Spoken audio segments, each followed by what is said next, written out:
వచ్చిపోయే డబ్బు కోసం చచ్చిపోయేదాకా తోడుండే బంధాలని వదులుకోకండి.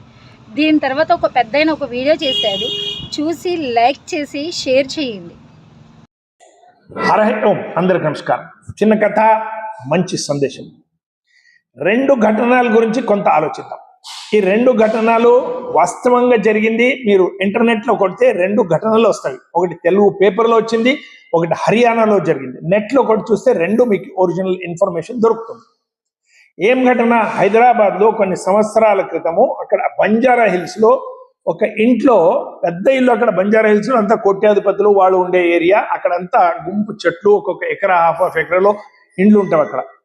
అక్కడ ఒక దొంగ ఒక ఇంటికి దొంగతనానికి పోయి వెనక్కి వాకిలితో నుంచి లోపల ఇంట్లో పోయిండు. చూస్తే అక్కడ ఆశ్చర్యం ఏమిటంటే, ఒక మంచం మీద ఒక ముసలాయన పడి చనిపోయిండు. కింద కూర్చుని దగ్గరనే ఒక ఆడామె చనిపోయింది. వాళ్ళిద్దరూ భార్య భర్త ఉండొచ్చు అని అనుకున్నాడు. దగ్గర పోయితే వాసన. వాడు ఏదో దొంగతనం తీసుకుని తామాలు తీసుకుని వెళ్ళిపోయాడు. నాకేం చేసేది ఉంది ఏమన్నా కానీ. 2 నెలల తర్వాత మళ్ళీ వానికి ఎక్కడో దొంగతనం చేయాలంటే అక్కడ తిరిగి మళ్ళా అదే ఇంట్లో లోపల చూరిండు. చూస్తే ఆశ్చర్యం, ఆ డెడ్ బాడీలు అట్లే పడ్డవి, అన్ని పురుగులు తినిపోతే అక్కడ ఓన్లీ స్కెలెటన్ ఉంది, ఓన్లీ ఒక ఎముకలు కనిపిస్తున్నది. అప్పుడు ఆయన ఫోన్ చేసి చెప్పిండు, పోలీసులకు చెప్పిండు, నేను ఒక దొంగను సార్, ఇక్కడ ఉండే ఈ మాదిరిగా జరిగింది. 2 నెలల క్రితం 2 ముసలోళ్ళు చనిపోతే అదే ఇంటికి మళ్ళీ దొంగతనం పోతే వాళ్ళ బాడీలంతా స్కెలిటన్ మాత్రం ఉంది, ఎవరు చూడలేదా? ఏం పరిస్థితి చూడండి. 2 నెలల వరకు వాళ్ళకి బంధు పరివారము అంత హైదరాబాద్ లో ఉండి ఎవరు మాట్లాడలేదు, ఎవరు ఇంటికి రాలేదు, ఎవరు ఫోన్ చేయలేదు. 2 కొడుకులు అమెరికాలో ఉన్నారంట. ఏదో మాదిరిగా వచ్చిండ్రు, తర్వాత అదెంత కర్మకాండ అయింది, ఏదో చేసిండ్రు, సరిపోయింది. ఈ విషయం అక్కడికే సబ్జెక్ట్ క్లోజ్. అయితే మేము ఇక్కడ ఆలోచించాల్సింది ఏమంటే, ఒకటే ఊర్లో ఒకటే దగ్గర ఉన్న వ్యవస్థలో అన్నదమ్ములు, బంధు బాంధవులు, అక్కజనులు ఒకరికొకరు మాట్లాడరు, ఒకరింటికి ఒకరు పోరు, ఒకరి దగ్గరకు ఒకరు రారు, వాళ్ళ ఇంటికి ఎవరిని పిలవరు, వీళ్ళ ఇంటికి వాళ్ళు పోరు. ఈ మాదిరిగా సంస్కృతి అయిపోయింది. కేవలంగా తాను, తన భర్త, తన భార్య, తన పిల్లలు హాయిగా తినాలి, కూర్చోవాలి, పెద్ద ఇల్లు ఉంటుంది, కారు ఉంటుంది, పైసలు ఉంటాయి విపరీతంగా, ఆరోగ్యం బాగుంటుంది, ఇంట్లో వంట చేసేటోళ్ళు ఉంటారు, రకరకాల వంటలు తింటారు, టీవీలో ప్రోగ్రామ్స్ చూస్తారు, పేపర్స్ చదువుతారు, కుక్కలు సాకినరు, కుక్కలతో తమ ప్రేమ పంచుకుంటారు, అయిపోయింది జీవితం, చచ్చిపోతారు. ఇది సంస్కృతి మనది కాదు. ఇదే ఘటన హర్యానాలో ఒకటి జరిగింది. అక్కడ ఏమైంది, ఒక రిటైర్డ్ కెప్టెన్, మిలిటరీ కెప్టెన్, ఆయన భార్య, ఆయన ఇద్దరే ఉంటారు అక్కడ హర్యానాలో. 2 కొడుకులు అమెరికాలో ఉంటారు. భార్య చనిపోతుంది. ఫోన్ చేస్తాడు కొడుకులకి, నాయనా మీ తల్లి చనిపోయిందిరా, అమ్మ చనిపోయింది, రాండి. 2 కొడుకులకు ఫోన్ చేస్తాడు. ఒక కొడుకు మాత్రం పెద్దోడు వస్తాడు, కర్మకాండ అంతా జరుపుతాడు, ఇంకా రిటర్న్ పోవాలి తొందరగా. నాయనా నేను ఎల్లుండి పోతున్నా, నా టికెట్ అయింది. సరే నాయనా పోయిరా.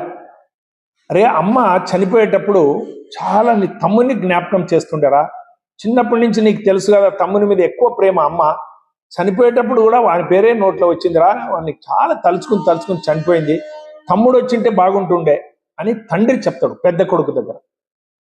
ఆ పెద్ద కొడుకు చెప్పిన ఉత్తరం చూడండి, మీ కళ్ళు కూడా నీళ్ళు వస్తాయి. ఆయన ఏం చెప్తాడు, నాయనా నేను తమ్మునికి ఫోన్ చేశాను, అమ్మ చనిపోయిందిరా, పోదాం ఇండియాకి అంటే. ఇప్పుడు ఆయన నేను ఉండే స్థలము ఏరోప్లేన్లో 6 గంటల ప్రయాణం ఉంది, అంత దూరంలో ఉంటాడు నాయన.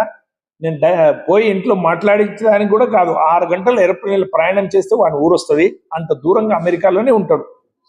ఆయన ఏం చెప్పిండంటే, నా భార్య ఉద్యోగం చేస్తుంది, నేను ఉద్యోగం చేస్తున్నా, పిల్లలకి స్కూల్కి ఇడవాలి, ఈ మధ్యలో నా భార్య ఆరోగ్యం సరిగ్గా ఉండలేదు, ఏదో కారణాలు చెప్పి ఇప్పుడు నువ్వు పోయిరా, అమ్మ చనిపోయింది, నువ్వు కర్మకాండాలు చేసిరా, నాయన చనిపోతే నేను పోతా, నేను పోయి అప్పుడు కర్మకాండాలు చేస్తా, నువ్వు వచ్చేది అవసరం లేదు.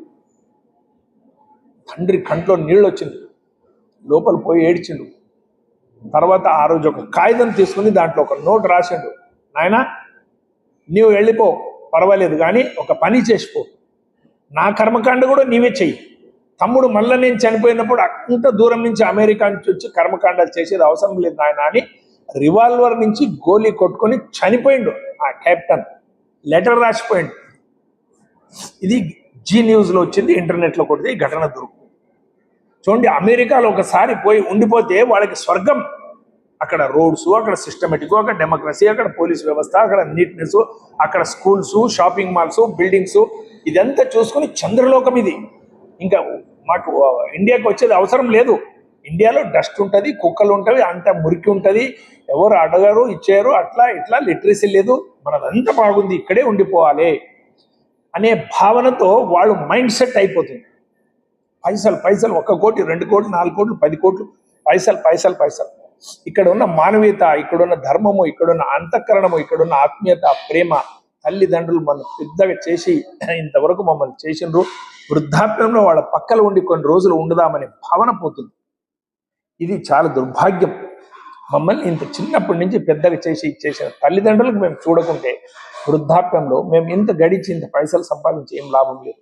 ఒక చిన్న ఘటన వస్తుంది, తల్లి చనిపోతుంటే వృద్ధాప్యంలో ఉంటే కొడుకు 10 మంది డాక్టర్ని పెట్టి అన్ని అమెరికా నుంచి వచ్చి అన్ని తినబెట్టి ఆమెకి ఏం కావాలో తిను అంటే ఆమె అంటుంటుంది.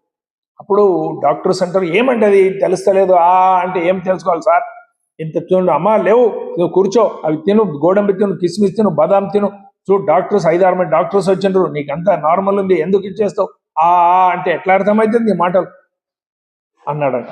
అప్పుడు లోపల నుంచి పని చేసి ఆమె వచ్చి 1 ఈడ్చి కొట్టిందంట. ఆమె చిన్నప్పటి నుంచి వీడిని పెద్దగా చేసిందంట. అరే నీవు అప్పుడు పండుకొని అమ్మ మీద ఉచ్చలు పోస్తే అమ్మ తడి బట్టల మీద పండుకొనింది ఎన్నో రాత్రులు, నీకు ఆకలి అయితే నీవు అని ఏడిస్తే అది ఆకలి అయిందని నీకు అన్నం పెట్టిందిరా. ఇప్పుడు ఆమె చనిపోయేటప్పుడు అంటే నీకు భాష అర్థమైతలేదా, పక్కన కూర్చో, నెత్తి మీద చేయాడి, అమ్మకు ఒక ముద్ద నోట్లో పెట్టు, అంత అర్థమవుతుంది అని చెప్తుంది. కంట్లో నీళ్ళు వస్తావు వానికి, అయ్యో నేను పొరపాటు చేసిన అని చెప్పి పక్కన కూర్చొని మళ్ళీ తినబెడతాడంట. మాతృదేవోభవ, పితృదేవోభవ, ఆచార్య దేవోభవ, అతిథి దేవోభవ, సర్వే జనా సుఖినో భవంతు, సర్వే సంతు నిరామయ. ఇవి మనకు చెప్పింది ధర్మం, సందేశం. పైసలు పైసలు పైసలు పైసలు కాదు, ఎన్ని గడిచినా నీకు రాదు. Lata Mangeshkar, Steve Jobs, Alexander కథలు వినండి. పైసలు పైసలు వెంట పడొద్దండి, మానవీయత పెంచుకోండి, మనుషులుగా జీవించండి. ఇండియాకి రాండి, కొన్ని రోజులు 10 సంవత్సరాలు 20 సంవత్సరాలు ఉండి పైసలు సంపాదించి ఇండియాకి వచ్చి తల్లిదండ్రుల దగ్గర ఉండండి, అందరి దగ్గర ఉండండి. భారత్ మాతకి జై. అందరికీ నమస్కారం.